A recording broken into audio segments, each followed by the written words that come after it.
Quad adalah NATO-nya Asia Pasifik, sama seperti NATO. Kemungkinan besar Quad juga akan ekspansi. Tujuan NATO adalah mengkonten Rusia atau musuh dari timur bagi Eropa. Sementara Quad adalah mengkonten Tiongkok. Mengkonten, supaya paham, kita sederhanakan artinya, yaitu mengkontainerkan suatu negara, dikotakin agar tidak bisa berkembang. Kita menengok sebentar ke sejarah di tahun 1900-an, di mana di seluruh wilayah dunia semua dalam keadaan tegang, bersiap perang. Perangnya adalah perang perebutan wilayah.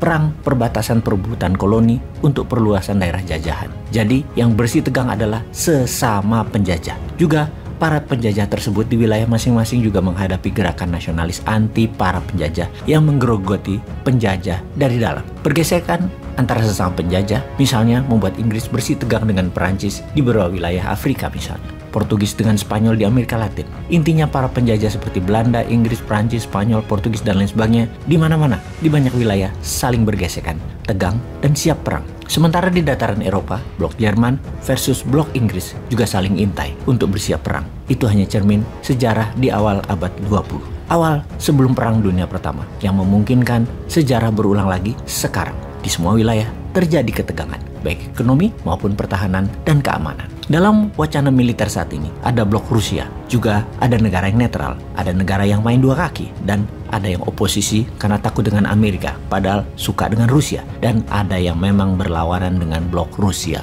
Kalau dalam wacana ekonomi, ada dua blok besar, yaitu J2 atau G2, karena hanya dua negara yang bermain, yaitu Tiongkok dengan obornya yang sudah mengikat 70 negara, yang kedua Amerika dan blok Sekutu Barat dengan mengikat melalui dolar. Obor adalah economic war tool, juga dolar adalah economic war tool, senjata perang ekonomi. Sahabat semua, informasi kali ini didukung oleh balamudacamp.com, sebuah kegiatan untuk remaja di masa liburan sekolah untuk membangun nasionalisme, leadership, membangun bakat, serta program young entrepreneur. Dididik langsung oleh pasukan elit militer. Dosen Lemhanas dalam 4 hari 3 malam di barak militer. Camp Bala Muda di Bogor. Sahabat semua, daftarkan segera remaja kita di balamudacamp.com.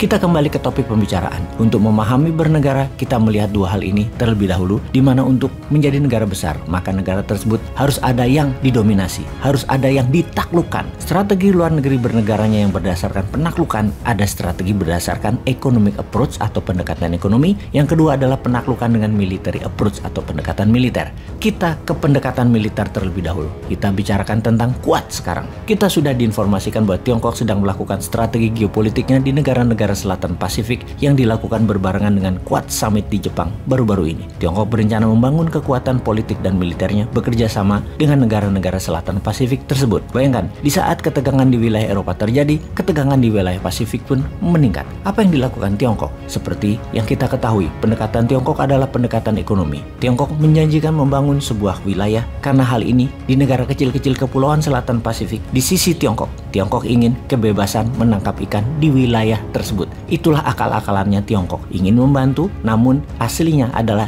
ingin mendapatkan hak penangkapan ikan wilayah tersebut. Kalau di negara penghasil sumber daya alam, kita semua sudah tahu strategi Tiongkok mengambil sumber daya alam di barter dengan pembangunan. Negara Afrika dan Asia sudah merasakannya. Di negara selatan Pasifik, kekayaan hasil lautnya yang mau dibarter dengan hutang pembangunan infrastruktur dan kebutuhan bangunan lainnya. Untuk strategi tersebut, Tiongkok sudah menyiapkan strategi untuk mengendalikan pertahanan sebuah negara di selatan Pasifik tersebut. Selain dengan menawarkan pembangunan, juga kendali atas pertahanan, sumber daya alam dan narasinya, Tiongkok berniat melakukan kontrol natural security dan narasi agar terlihat Tiongkok adalah negara yang baik. Untuk melaksanakan hal tersebut, Menteri Luar Negeri Tiongkok, Wang Yi, minggu lalu, Wang Yi melakukan tur ke beberapa negara Pasifik tersebut. Bersamanya ikut 25 orang delegasi dengan membawa dokumen yang berisi dalam tanda petik pre-return deal, strategi Tiongkok untuk mendapatkan sumber daya alam laut negara-negara Pasifik tersebut. Dan ketika kembali ke Beijing, Wang Yi mendapatkan 10 persetujuan negara Pasifik Selatan dengan Tiongkok yang akan membangun versus penangkapan ikan Tiongkok di Pasifik. Ke-10 negara tersebut adalah Solomon Island, Kiribati, Samoa, Fiji, Tonga, Vanuatu, Cook Island, Papua Nugini, Niue, dan Mikronesia. Kemudian oleh Tiongkok hal ini dikibarkan sebagai salah satu strategi Tiongkok melawan Quad. Quad adalah kerjasama militer antara India, Jepang, Australia, dan Amerika di saat mereka lagi mengadakan summit di Jepang. Tiongkok memprovokasi kerjasama ekonomi dengan 10 negara tersebut. Kita ke summit Quad sebentar. Dalam kesepakatan Quad kemarin, Quad memutuskan akan meluncurkan sistem kemaritiman berbasis satelit yang khusus memonitor kegiatan illegal fishing yang dilakukan oleh Tiongkok di wilayah Pasifik sampai Samudra Hindia. Untuk mengcounter tuduhan illegal fishing tersebut, Tiongkok melakukan deal dengan 10 negara Pasifik agar menjadi legal. Isi dari pre-written deal Tiongkok dengan 10 negara Pasifik adalah Maritime Special Plan, termasuk izin memancing, pelatihan militer laut, bantuan teknik vokasi, pembangunan pelabuhan. Perjanjian tersebut juga mengizinkan pelabuhan tersebut untuk menjadi pangkalan militer laut Tiongkok. Bahkan hingga film Mandarin diberikan gratis masuk dalam perjanjian tersebut. Kerjasama ini adalah kerjasama militer campur ekonomi selama 5 tahun dengan judul